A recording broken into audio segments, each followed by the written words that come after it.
Hello guys, welcome to AMU my opinion on Om Bheem bush. No logic, only magic. Movie ఎలా ఉంది, is it watchable, and మూవీని ఎలా చూడాలి, వీటన్నిటి గురించి మాట్లాడదాం. ఫస్ట్, మూవీ ఎలా ఉందిరా అంటే పర్లేదు భయ్య, one time watchable for our 3 main leads. Movie watchable అంటే of course it is a watchable movie. And finally మూవీని ఎలా చూడాలంటే టైటిల్ ఏంటి, Om Bheem bush, no magic, only logic. టైటిల్కి తగ్గట్టే ఉంటుంది సినిమా మొత్తం. నో లాజిక్, ఓన్లీ మ్యాజిక్ అన్నట్టే ఉంటుంది స్టోరీ మొత్తం. సీన్ టు సీన్కి సంబంధం ఉన్నా ఆ సీన్లో జరిగేది ఏది లాజికల్గా ఉండదు. అండ్ ఈ మూవీకి అది ప్లస్, అండ్ క్లైమాక్స్లో అది లేకపోవడమే ఈ మూవీకి minus. Up to this movie చూడని వాళ్ళు ఎవరైనా ఉంటే ఆపేయండి ఇక్కడే. మూవీ చూసిన తర్వాత మిగతా చూడండి. And don't miss while watching the movie. మూవీకి వెళ్ళే ముంగల మూవీ చూస్తున్నంతసేపు మీ మైండ్ పక్క తీసి పెట్టేసి లాజికల్ థింకింగ్ అన్ని స్టోరీలో ఏమవుతుంది, నెక్స్ట్ ఏంటి అని చెప్పేసి మొత్తం వదిలేసి జస్ట్ సీన్స్ నేను చేయండి అంతే. నాకైతే క్లైమాక్స్లో కొట్టేసింది. మీకు ఎలా అనిపిస్తుందో చూసేసినాక, ఒకవేళ చూసేసి ఉంటే కింద కామెంట్ చేయండి. Okay, let start. Movie name వచ్చేసి Om Bheem bush, no logic, only magic. Title తగ్గట్టే మూవీ స్టార్ట్ అవుతుంది. ఫస్ట్ 10 minutesలో మన 3 మెయిన్ లీడ్ క్యారెక్టర్స్ని ఇంట్రొడ్యూస్ చేస్తారు. మనీ కోసం ఏమేమి చేస్తారు అని అన్నీ చూపిస్తుంటారు. అండ్ ఇందులోనే ఒక సాంగ్ వస్తుంది, బ్యాంక్ బ్రోస్ అని. నాకైతే సాంగ్ సో కనిపించింది. మూవీ డ్యూరేషన్ కోసం ఉన్నట్టు ఉంది అది.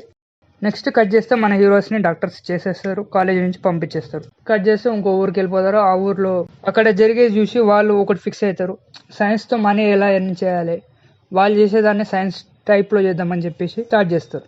ఓ టెంట్ వేస్తారు అండ్ డ్రెస్సింగ్ సెట్టింగ్ మొత్తం చేంజ్ చేస్తారు టోటల్లీ. అండ్ ప్రమోషన్ టైప్లో పాంప్లెట్స్ని షేర్ చేస్తుంటారు అందరికీ. ఈ సీన్లో ఇంకో 3 క్యారెక్టర్స్ ఇంట్రొడ్యూస్ చేస్తారు. అది వచ్చేసి 2 heroines అండ్ 1 డ్రింకింగ్ మ్యాన్. ఇక్కడ మన రాహుల్ రామకృష్ణ గారు ఓ డైలాగ్ అంటారు ప్రతిసారి మూవీ మొత్తం. ఆ డైలాగ్ అయితే మస్తు అనిపించింది నాకైతే. అదేంటో మీకు కూడా చేసే ఉన్నారు మూవీ చూస్తే. అండ్ 2 heroesకి మనం ప్రియదర్శి గారికి, శ్రీ విష్ణు గారికి లవ్ సెట్ అయిపోతుంది. టోటల్ ఇల్లాజికల్, ఏదో జస్ట్ చూడగానే అయిపోతుంది అది. 2 love స్టార్ట్ అవుతాయి. హౌరా అంటే నో లాజిక్, ఓన్లీ మ్యాజిక్ అనేది గుర్తొచ్చి ఊకున్నాం. తర్వాత కొన్ని సీన్స్ చూపిస్తారు, వాళ్ళ ప్రాబ్లమ్స్కి సొల్యూషన్స్ ఎలా ఇస్తారని. అండ్ ఇవన్నీ చూసి హౌ ఇట్ ఈస్ పాసిబుల్ అనుకుంటే it's possible because of no logic, only magic. దీని తర్వాత ఒక బర్త్డే సీన్ వస్తుంది. ఆ సీన్ అయితే చాలా హిల్లరీస్గా అనిపించింది, చాలా నవ్వుకున్నాం ఆ సీన్కి అయితే. ఆఫ్టర్ కేక్ కటింగ్ ఒక డైలాగ్ వస్తుంది, ఇట్స్ ఆసమ్ అనిపించింది. అదేంటో మూవీ చూస్తుంటే మీకు ఈ పాటికి అర్థమై ఉండాలి. తర్వాత ఒక కట్టుబన్న ఇంటర్వెల్. ఇక్కడ దాకా జరిగిన ఇల్లాజికల్ సీన్స్కి లాజికల్గా రాశారు. అదంతా గ్రాఫిక్స్ రా అంటారు. ఇంటర్వెల్ బ్యాంక్లో movie plot start from now అన్నట్టు ఉంటుంది. అండ్ ఫైనల్లీ మన హీరోస్ ఆ మాల్లోకి వెళ్ళిపోతారు. అండ్ ఇక్కడ నుంచి కామెడీ అయితే నెక్స్ట్ లెవెల్ ఉంటుంది. హర్రర్ ఎలిమెంట్స్ అయితే ఎగ్జామ్ అనిపించినాయి. అండ్ బీజిఎం కూడా టెరిఫిక్గా ఉంటుంది. ఏదో జరుగుతుందిరా కానీ ఏం జరుగుతుందో మాత్రం అర్థం కాదు, అలా ఉంటుంది. అండ్ మన ముగ్గురు 3 మెయిన్ లీడ్స్కి ఒకరి తర్వాత ఒకరికి అక్కడ దయ్యం ఉందని చెప్పి తెలుస్తుంటుంది. And they found 3 keys. And ఆ దయ్యం వచ్చేసి మన 3 మెయిన్ లీడ్స్లో ఇద్దరిని కొడుతుంది. కానీ మన శ్రీ విష్ణు మాత్రం ఏం చేయదు, జస్ట్ అలా బుక్క గిల్లేసి వెళ్ళిపోతుంది. అండ్ ఇక్కడ నాకు అనిపించింది ఏంటంటే ఆడదయం అన్నారు, చూడడానికి తేడాగా ఉంది అని చెప్పి అనిపించింది నాకైతే. నాకే అలాగ అనిపిస్తుందా, మూవీలోనే అలాగా ఉందా అని చెప్పేసి చూసా. ఇంకా లాస్ట్కు కన్ఫర్మ్ చేసేసారు నేను అనుకున్నది కరెక్ట్ అని. తర్వాత మన ప్రియదర్శి గారు, రాహుల్ రామకృష్ణ గారు ఇద్దరు కలిసి మన శ్రీ విష్ణు గారిని డేట్కి సెండ్ చేస్తారు. ఈ సీన్ అయితే హిల్లరియస్ అంటే హిల్లరియస్ అండి, ఎగ్దమ్ అనిపించింది నాకైతే. కామెడీకి అయితే పగలబడిన వేసిన నేనైతే. అంత మాదిరి ట్విస్ట్ ఉంటుంది ఆడ. మనం అనుకున్నదే కరెక్ట్ అవుతుంది. అమ్మాయి అనుకునే లోపలికి డేట్కి వెళ్ళిపోతే లాస్ట్కి వస్తే స్టోరీ మొత్తం రివీల్ అయిపోయి అబ్బాయి అని తెలిసేసినాక అక్కడ మన శ్రీ విష్ణు గారి ఫేస్ కానీ మస్తు అనిపించింది నాకైతే. అది ఇది ఎక్కడ ట్విస్ట్ రాయ్యా అనుకున్నాను నేనైతే ఆ సీన్కి. మన డైరెక్టర్ గారు కాంచనానే ఇన్స్పైర్ అయ్యారా అని చెప్పి అనిపించింది. అప్ టు హియర్ మన దయ్యం గురించి తెలుస్తుంది, కథ సగం తెలుస్తుంది. నెక్స్ట్ ఫుల్ స్టోరీ కోసం మళ్ళీ పంపిస్తారు డేట్కి. ఫైనలీ స్టోరీ మొత్తం తెలుస్తుంది. ఇక్కడ నుంచి నాకు సినిమా మొత్తం దుబ్బేసింది భయ, ఇంట్రెస్ట్ మొత్తం పోయింది బికాజ్ ఆఫ్ ఎమోషన్. మూవీలో ఎమోషన్ చూపించినాం, అది మనకు కనెక్ట్ కాకపోవడం. స్టోరీ ఓకే, పాయింట్ ఓకే, అంత బాగుంది. బట్ అప్పటి వరకు అంత కామెడీగా ఉన్న వాళ్ళు సడన్గా సీరియస్నెస్, ఎమోషన్ టచ్ డైలాగ్స్ చెప్తుంటే నాకు ఎక్కట్లేదు అసలు. ఇది ఏంది అనిపించింది నాకైతే. నెక్స్ట్ కట్ చేస్తే మ్యారేజ్ సాంగ్.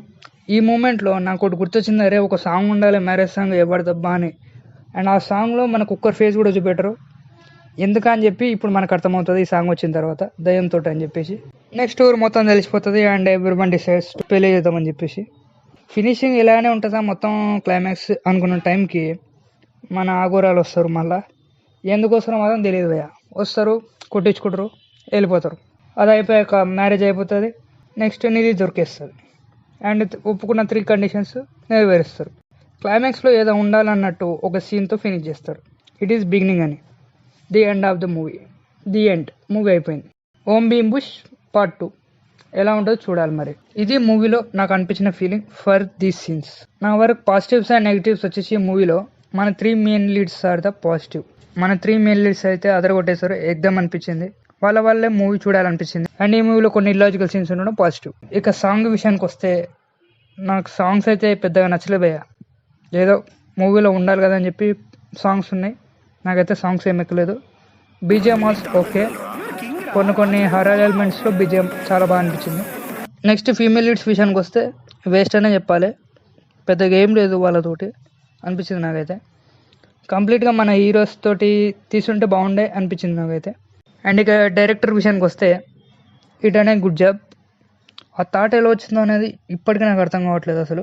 అండ్ మూవీలో ఎమోషన్ కోసం క్లైమాక్స్లో ట్రై చేశారు, బట్ ఇట్ నాట్ వర్క్ అనిపించింది నాకైతే. మీలో ఎంతమందికి క్లైమాక్స్ వర్కౌట్ అయింది అనిపించిందో కింద కామెంట్ చేయండి. మూవీలో ఎమోషన్ ఉంది భయ, బట్ ఎమోషన్ మాత్రం కనెక్ట్ కావట్లేదు.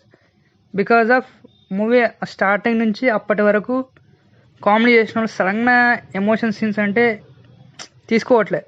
And this is all about my opinion on Om Bheem bush. ఓటీటీలోకి వచ్చాక డీటెయిల్గా మాట్లాడదాం scene to scene. Hopefully Om Bheem bush 2 కూడా ఇంతకు మించి ఉంటుందని అనుకుంటున్నాం. That's it guys. ఇక్కడ వరకు చూసుంటే వీడియో నచ్చి ఉండాలి. నచ్చితే ఏం చేయాలో తెలుసు కదా, లైక్ చేసుకోండి. మీకు నచ్చింది 10 మందికి తెలియాలి కదా. తెలియాలంటే ఏం చేయాలో తెలుసు కదా, వీడియోని షేర్ చేయాలి. సో షేర్ చేసేయండి. అండ్ ఇలాంటివి ఎన్నో వస్తుంటాయి. అండ్ ప్రతి మూవీ అప్డేట్స్ ఎప్పటికప్పుడు వస్తాయి. అవి మిస్ అవుతామంటే ఏం చేయాలో తెలుసు కదా, సబ్స్క్రైబ్ చేసుకోండి. Finally comment. ఈ మూవీ మీద మీ ఎక్స్పీరియన్స్ ఏంటో కింద షేర్ చేయండి. ఇలాంటి మరిన్ని అప్డేట్స్ మిస్ కావాలనుకుంటే మా ఛానల్ వెంటనే సబ్స్క్రైబ్ చేసుకోండి. Stay tune to AMU for more updates. Thanks for watching.